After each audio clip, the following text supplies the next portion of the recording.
It's a KSR Rapid Reaction. I'm Nick Roush. He's Stephen Peak. It's a little less rapid because it was windy outside today at practice, Stephen Peak. A little chilly? Did you get cold? I did get cold. I'm glad I almost didn't bring a jacket, and man, that would have been a mistake. You're, Peak, notoriously poorly dressed for the weather. You know who wasn't cold out there? Who is that? Cutter Leftwich, big shorts guy. Which you expect that from an offensive line coach, right? Yeah. Yeah, I liked his energy. I saw you talking to him about. Were you talking to Cutter about the shorts? Who were you talking to? I saw you talking to somebody about. You almost wore shorts today. Yeah. Oh, it was Maggie Davis. I almost tried to be a tough guy and do shorts, but I was like, it's usually a little windier in Lexington. But big guys, they're shorts guys. One other funny thing before we get into some more meat and potatoes from spring practice here on today's KSR Rapid Reaction, brought to you by Friends of Cole. Shout out Friends of Cole. friendsofcolekentucky.org. Presenting all of our rapid reactions here at KSR. I noticed when Colby Smith walked to the podium afterwards, he was wearing cleats. Yeah, you called him out on it. I had to ask, and you know what? He's just like, I gotta be able to put my feet in the turf and go when I gotta jump somebody. It's a little slippery out there, I guess, on the practice field. Is that what he was saying? Yeah, there's a little morning dew. It could be a little slickerish out there. So he's got his spikes on. That is. Like Jim Harbaugh always wears his spikes when he's coaching, which that just all about ball, right? And he wasn't wearing the clunky cleats either. These are like the Vapor, whatever. I don't know what they're called, but they were the running back cleats, which we'll talk running backs in a little bit. But I first wanted to just ask, because here's the thing: it's a new coaching staff. They do things a little bit differently. So a lot of stuff that we saw is persona non grata. I don't think I'm using that Latin term correctly. I didn't take Latin in high school. Did you take Latin in St. Anne's? I went to Trinity, and I did not take Latin. I saw some ex-guys there today. I saw that, too. Yeah. There's a Trinity guy there, too. Works in the media. Yeah, he's always there. It's like that guy's always there. But point being, there's some things they don't want us to talk about. We're going to see it in a week anyway, so I don't think it's really matters that much. But if they're mixing and matching, like the 5 offensive linemen that I saw out one group, I don't think are going to be the 5 offensive linemen sort of deal. So maybe they don't want us putting stuff out that might not necessarily be the case. So we're keeping things vanilla like they did in Saturday's scrimmage. So I figure I'm just going to ask Peak what he thought, because Peak, he likes to ask us sometimes. He's like, I need to know your ones. What I do. Yeah, exactly. He wants the football guy to explain it. So I want to know what Peak's takeaways were, so then maybe I can explain it and shine a light on it a little bit. So you've seen some Mark Stoops practices before. Yep. Now you saw Will Stein practice before. What was it that popped off the page for you? Well, it was Will Stein and how he was just everywhere. Like he's doing everything. He's going through the drills, even the stretches with the players. Like I thought that was interesting, and he's talking to players each time. But was Mark Stoops always doing stuff like that? Yeah, but it would be, he would have his kind of like his saunter with his hip, and he'd kind of like bust their chops a little. He definitely was not doing the high knees though. Yes, yeah, like Will's actually doing the exercises. A lot of the coaches were. There was a lot of, as my grandmother would say, a lot of hooting and hollering when they were going through the stretches. Very, very loud at practice. Yeah, so you've obviously covered a lot more Mark Stoops practices than I have. I mean, how different is that part of it? Like, it's just the energy from all of the coaches. I mean, obviously they were fired up when it was getting time, especially when it was getting closer to the season. You could see it. Yeah, this is normally a spring practice, like it's low T for the back of the letter term. I mean, it's not the most exciting time to be around a Kentucky football practice, but I mean, Will Stein, he pulls out the microphone to talk, right? Yeah. Like it's a very much, I know it's loud out here. I'm going to make sure you can all can hear me, and then go, go, go, go, go. One thing I didn't initially notice until I started watching some more, but they're so hell-bent on making it efficient and fast that all of the defensive coaches, when they were doing their drills, they were just doing the same drills. It wasn't like the defensive line coaches only with the defensive line. Yeah. Like, no, they're just like rolling these guys in and out, and the coach is just doing one station. It almost kind of reminded me of like a youth camp, Okay. You know what I mean? Right. Where it's like you're just trying. Different stations. So we're not going to set up a different thing each time, because that takes too much time, Peak. Yeah. There's no time to waste. And there's no breaks. No breaks. All gas, no breaks. They got to go, go, go. Can I tell you my favorite part of practice, though? I want to know it. Do you want to take a guess? I don't even know where to start. No. What do you got? So part of it's because the song they played. I know Drew Franklin will appreciate this, but I got my introduction to Wheezy F Baby, Lil Wayne, with The Lighter and the fire signs. Oh, Fireman. okay. Yes. All right. Fireman coming. Well, during practice, they're in the middle, like the linemen are over here, they're going through the chutes, right? Like everybody's kind of broken off, they're doing their own thing. And all of a sudden you hear the, and they start playing Fireman, and everybody just takes off and runs to the other field, and they've got to kick a field goal in a certain amount of time. Like it was Fire just, drill. it was Okay. it was a literal fire drill. I like that, Pete, because that, to the point, spring practice is pretty boring, right? Like any sort of off season where there's no end in sight, like it can be pretty monotonous, and that's like a fun way to keep everybody on their toes. I really like that, even though the kicker did miss the field goal. He did. But so is that like they just play the song and then everyone knows? Yeah, they just Did all he make an announcement, or they just knew? took off. Yeah, Wow. yeah. I kind of like that. That's cool. That's fun. Yeah, Oh. it keeps things going, keeps them excited. What was the thing? What was the? How much are we allowed to talk about of like what you saw as far as anybody who impressed you or anything like All that? right, so they don't want us to say like, here's who was lined up where. Okay. But we can talk about just like, hey, this is like one player that I think should be worth mentioning that has not gotten mentioned. He was in the spring scrimmage highlights, and that's number 83, Prince Gene. Prince Gene, cool name. Don't think about Prince Gene a whole lot, right? Because No. he was one of the multitude of receivers they signed. But I think it's a freshman, so like this guy's not going to go out there and do a bunch of stuff. But this is a guy I think, particularly long-term, a lot of speed, a lot of physicality, who was regularly in the mix. That I think that's just number 83, Prince Gene. Somebody, just put a pin in it for right now, maybe moving forward. I'd say one thing too that surprised me, different. Kenny Minchie, not as big as I thought. Yeah. Thought he'd be bigger. I don't know. Like I've seen him, like we've talked to him. Yeah, He's behind the podium. right, But yeah. then when you see him out there in the pads with other players, you're like, I thought he'd be a little bigger. Really? He didn't look short, but he just doesn't look, in fairness, the other core, like Terry Wilson and Will Levis looked like linebackers. Yeah. So that's probably not necessarily fair to them. The offensive line, though, does look just, massive. yeah, they look enormous. You can say a lot about the defense. One guy, too, looks good in shorts, number 0, Bo Barnes.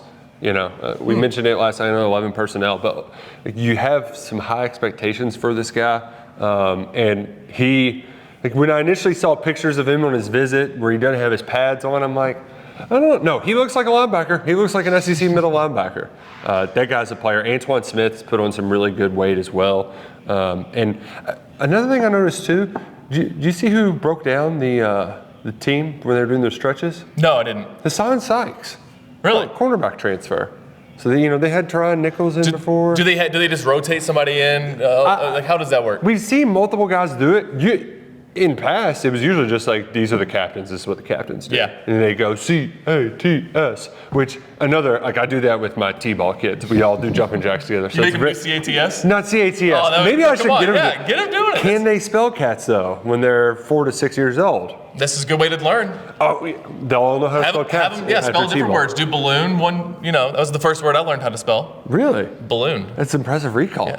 Yeah. Do you still know how to spell it? You know what? I was just about to do it. I was like, not get all 100% sure about all the L's and O's that go into balloon. But I think that when you have there's people who get invited to practices, whether they're the coaching staff or they're boosters or whatever it may be, former players.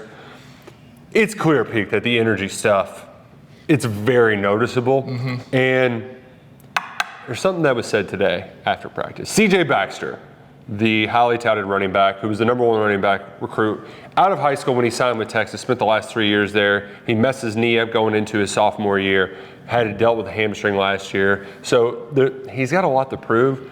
But one thing you could say, with that pass, with that background, number 1 running back, a guy who's been through the ringer, ups and downs, at one of the biggest programs in all of college football, you can tell that he's weathered that storm.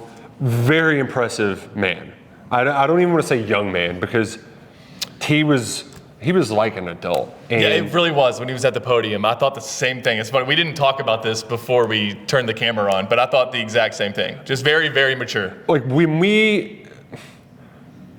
these interviews can be kind of like spring practice. They can get a little monotonous, a little bit routine. on the rare occasions you do one of these, you have one of these conversations, and you're just, wow, I'm just impressed. Like this, I was not expecting this. I'm very impressed with this human. Right, like it has nothing to do with any of the other stuff, but particularly his perspective. You know, he likened his experience to the book of Job, where Job got everything taken away from him, but he still laid back on his faith, so it gave him confidence that he could overcome anything. Baxter has that mindset. But the reason why that is important, the reason why this relates to this team and why it's a positive sign for the future is because he was asked about that game last year in Lexington. And he gave a similar response where it's like, you know, to be honest, I didn't know Kentucky fans were about that life, basically. Like, I was blown, like, he was blown away by the fans. That was a great crowd, right? There was a Keeneland day. Yeah. There's a ton of people that showed up. But the way he said it, he was like, games are won on culture. It's like, we won that game with culture. He ain't wrong. He ain't wrong. Like, Texas and Kentucky were not that far off from a talent and execution standpoint. Maybe you could debate talent all you want, sure, fine. They have more talent. But, like, those teams, the margin of error is not that great. But that was a culture win. That was a Kentucky team who did not have the same belief that Texas had, and ultimately their players found a way to get the wins down the stretch. Still should have won that. Should have won that game. But if he did, would we be talking CJ about Baxter's not here? Exactly. And Would Will Stein's not here? Yeah, exactly. So, I think the point he made, he's like talking to some of these other guys, like you can already feel the culture. The culture's being established now in spring practice, and I know that is. It's very boring. That's coach speaking. You know, you want to hear who's making the highlight catches. You want to hear that Willie Rodriguez, he's really tightened up. He's slimmed down. He looks good. Henry Boyer lost something like 40 pounds. Jeez. He was getting ready to look like a damn offensive tackle out there. He's slimmed up, like is looking good. Like there are a lot of players out there that look good. But what's most important though is the kind of part that you like. It's the energy at practice. Mm-hmm. It's the sense of a belief.